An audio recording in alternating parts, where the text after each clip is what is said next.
Hello, everybody. My name is Pastor Sunday Adelaja from Kyiv, Ukraine. I'm a covenant brother to Dr. Myles Munroe, and I've been hearing so many comments after his homegoing, and so many people, both sincere Christians and cynic believers and unbelievers, are asking the same question. Why should Dr. Myles die such a tragic death? And why should a man that has given his life to serve the Lord all his life die in such a way? Why should Christians who serve God, who are not living an ungodly lifestyle, why should they lose their lives in such a tragic way, like through a plane crash? Well, if these questions were only coming from cynics and mockers, I would not have bothered to respond. But because even members of my church and so many other sincere Christians are asking the same questions, I think it is my responsibility to give some kind of explanation and answer to this. Why? Because I'm a covenant brother to Dr. Myles. We're covenant brothers. And as a covenant brother, the conditions of covenant compels me to respond. Condition of covenant compels me to respond.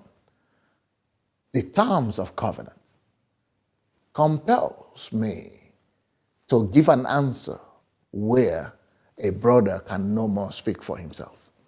So, many Christians think that I'm sincere believer. One person said, Jacob, when he was about to die, died by gathering members of his family and prophesying to them, praying for them before going. So why should such a man, such a great man of God, such a man of such a stature, go in such a tragic, sudden way?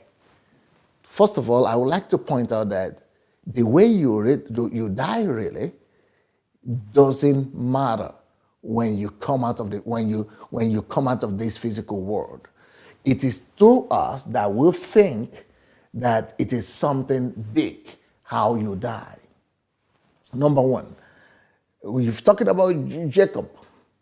Jacob didn't die a tragic death, and Jacob, gathered his family members and prophesied to them, prayed for them. You know what? Dr. Myles, I've been doing that for the past 30 years.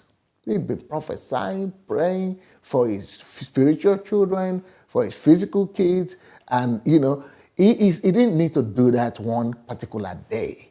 He kept on doing that all the time. He probably did that the last Sunday before the tragic incidents. He kept on doing that all the time. That was his whole lifestyle. He was doing that all the time. Now, why should that be so tragic? Well, number one, because as soon as your spirit leaves your body, and I'm going to say some of the things right now that might not be very popular, but as soon as your spirit leaves your body, you are still as whole as you used to be when you were in the flesh.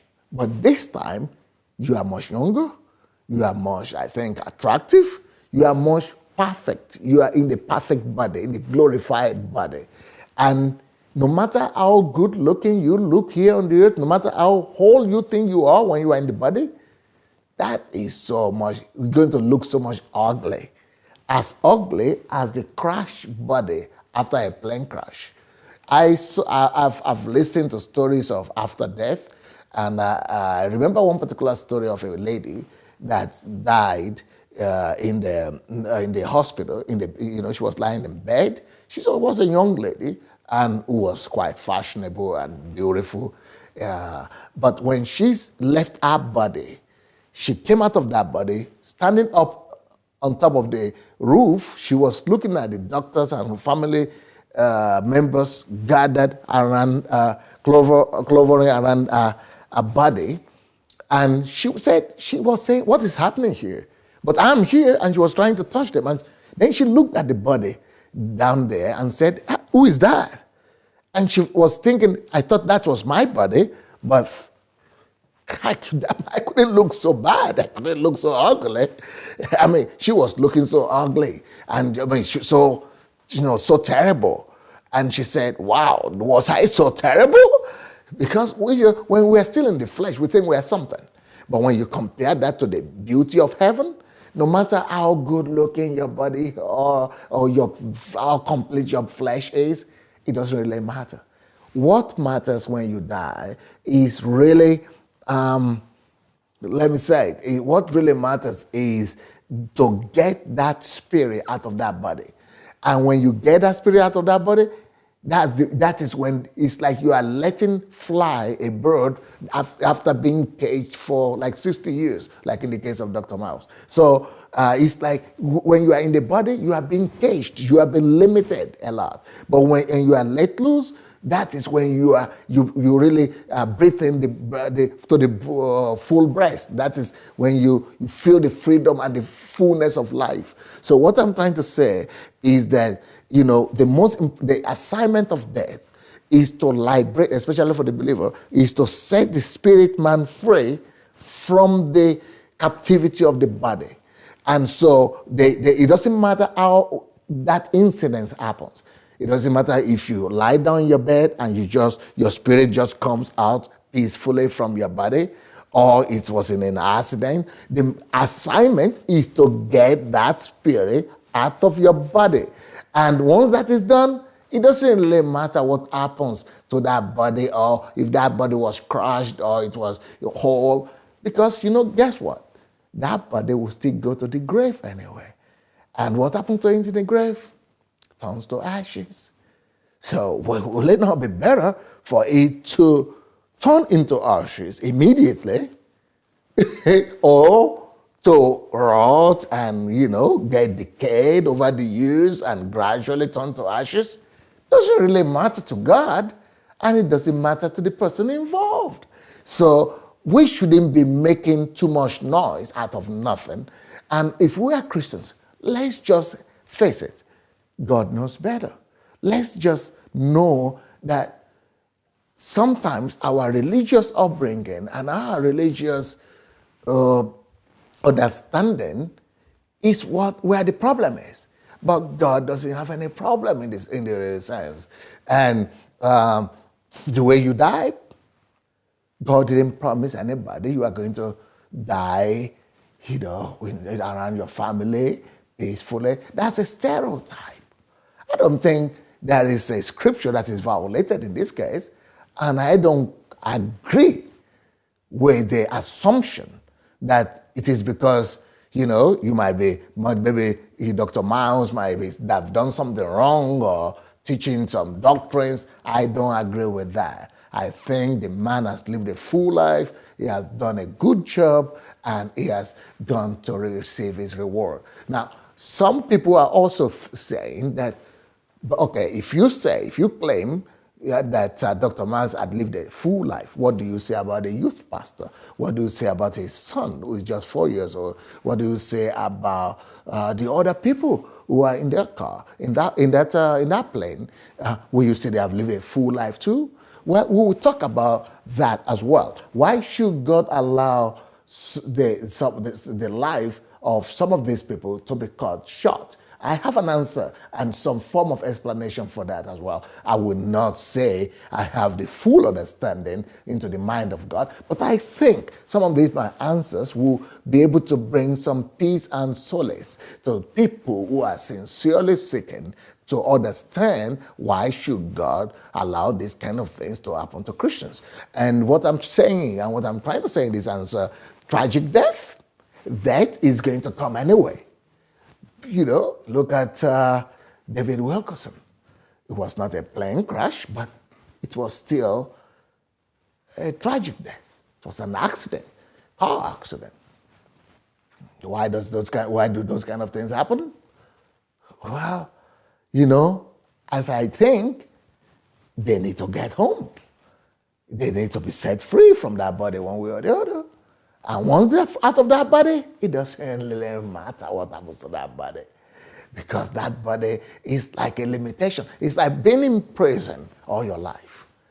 And then you are now querying whoever set you free from that prison, why should he use that way or the other to open the door for you? Maybe the way he opened it, he broke the door, or he just opened it, or he cracked the door open. For the person who is dead, he just wants to get out of that prison. And I tell you what, heaven is our home, and heaven is our liberty, heaven is our freedom, heaven is our victory. And it doesn't matter how we leave this earth. We are going home. That is what matters. If you are trying to say, this is not, we cannot understand this, this is not in contrary to what we believe, then what will you say about the early Christians? What will you say about Paul? Paul died a violent death. Peter died a violent death. Jacob died a violent death. All the disciples of Jesus, out of 12 of them, only one of them died a natural cause, by natural cause. All the others died a tragic and violent death. You want to tell me all these apostles of the Lord Jesus Christ were not holy enough, or they were not close to God enough? What about early Christians? The early Christians, some of them were thrown into lions then. Some of them were actually thrown into drums of oil. They were roasted alive. Yeah, so these are some of the most righteous people of their generations. Some of them were lit alive. Some of the old saints. It doesn't matter how you live this world. Be ready to live at any time. That's what matters. Dr. Myles, I'm proud of you. We Christians are proud of you, what you've done, what you've accomplished, and that is what matters. What have you done while you're in this world? It doesn't matter how you live it, but what footprint will you leave? That's the question we should be asking ourselves. What footprint will you leave? Dr. Myles left a wonderful, large, larger than life footprint. And it's going to live forever in his books, in his tips, in his concepts. And, like he says all the time, that, the richest place in the world is the graveyard, is the cemetery. And the greatest thing is not tragedy. It is a life without purpose. So those things he says, really, they can testify, and they speak louder than anything for him. So I will hope that at least some of you got some answers from this. I have a lot of questions that are coming in, and I'm going to give answers to them in other series and in other video recordings, because I couldn't do it just one long stretch. It's going to be too long. So I'm going to break these answers down in different videos. But I'm going to answer the question, why should it die young? And why should other people die young? I'm going to answer that, and I'm going to answer some other questions as well. God bless you.